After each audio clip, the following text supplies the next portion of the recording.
What if I told you that a few thousand men stood in the path of the most powerful army on Earth and refused to move? Not because they thought they would win, not because they had a secret weapon, but because they understood something deeper. Something most people never face. What it truly means to stand your ground when there is no way out.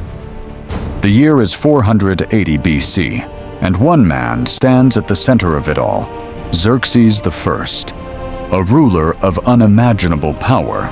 His empire stretches across continents, from the deserts of Egypt to the mountains of Asia. Millions live under his command.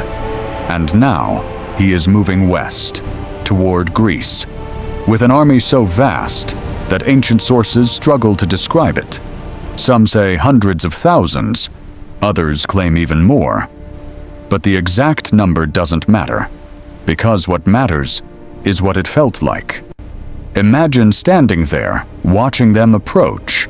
The sound comes first, a distant rumble, then the dust, rising into the sky, then the movement, lines upon lines of soldiers, armor reflecting sunlight, spears moving like waves.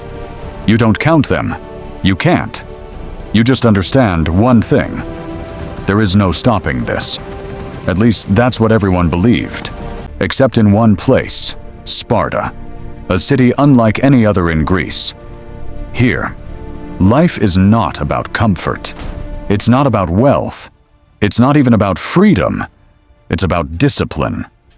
From a young age, boys are taken from their homes, separated from their families, thrown into a system designed to test them, push them, break them, and rebuild them stronger. They learn to fight, to endure hunger, to survive pain, to rely on each other completely. Because on the battlefield, the man beside you is everything. And above all, they are taught one rule: never retreat. And leading these men is their king, Leonidas I. But Leonidas is not just a king. He is a Spartan. He has lived this life, endured this training, fought in real battles. He understands war, not as an idea, but as reality. So when he hears about Xerxes, he doesn't react with fear. He thinks, he studies, he plans. Because he knows something crucial. You don't defeat an army like that by meeting it head-on. You stop it by controlling where it fights. And that's where everything changes. Leonidas chooses a location, Battle of Thermopylae, a narrow pass between mountains and sea. At certain points, so tight that only a small number of men can stand side by side. No room for cavalry, no space for large formations, no way to surround the enemy. Just a single direction, forward or back. And that transforms the battlefield completely, because suddenly, numbers don't matter anymore. Skill does, discipline does, coordination does, and that is where the Spartans excel. When the Persian army finally arrives, they expect an easy victory. They've seen cities surrender without a fight. They've seen armies collapse before them. They've seen fear. But this is different. The Greeks are waiting, silent, still, shields locked together, spears angled forward. No shouting, no movement, just focus. And then, the order is given. The Persians advance, thousands of men moving forward at once. The ground trembles, the noise builds. And then, impact. The collision is immediate, violent, chaotic. But something strange happens. The Persians slow down, then stop. Not because they choose to, because they are forced to. There's no space, no room to push forward.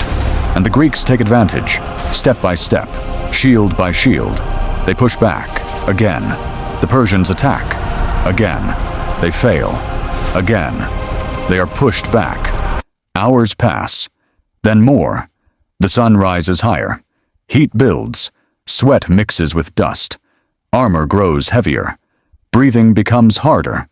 But still, the line holds. Imagine standing there, hearing the constant clash of metal, feeling the pressure of the enemy pushing forward, watching men fall beside you, and knowing you cannot move back, not even one step. Day turns into another, and still, the Greeks resist.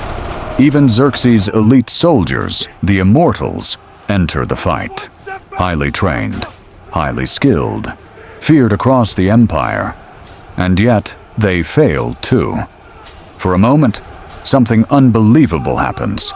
The impossible starts to feel possible. But wars don't always end on the battlefield. Sometimes they are decided elsewhere. A man steps forward, Ephialtes of Trachis. He knows a secret, a hidden path through the mountains, a way around the Greek position, a way to end the stalemate. And when he reveals it, everything changes. That night, while the Greeks remain at the pass, the Persians move. Quietly, carefully, through narrow trails, over rough terrain. Step by step, they climb. No noise, no signal, just movement. Slow, relentless, until finally, they reach the other side. When morning comes, the truth is clear.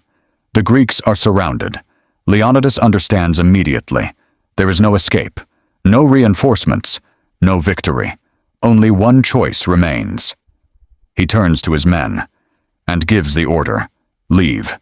Most of the army withdraws, but not all. The Spartans stay, and others stay with them, not because they are forced, but because they choose to, because they understand what this moment means. This is no longer about strategy. This is about sacrifice. The final battle begins. It is different now, more chaotic, more desperate. Weapons break, spears snap, swords dull. Men fight with whatever they have left. Every movement slower, every strike heavier. Fatigue sets in. But still, they fight, not for victory, but for time. And that's what makes this moment so powerful. They know, they all know, how it ends. And yet, they continue. In the end, they fall. All of them. And yes, technically, it is a defeat. But what they achieved goes far beyond that battlefield. They delayed the Persian advance. They gave Greece time to prepare. And soon after came victories like the Battle of Salamis and the Battle of Plataea. But more than anything, they left behind something else. A story, a reminder that sometimes the greatest act of courage is simply to stand when everything tells you to fall.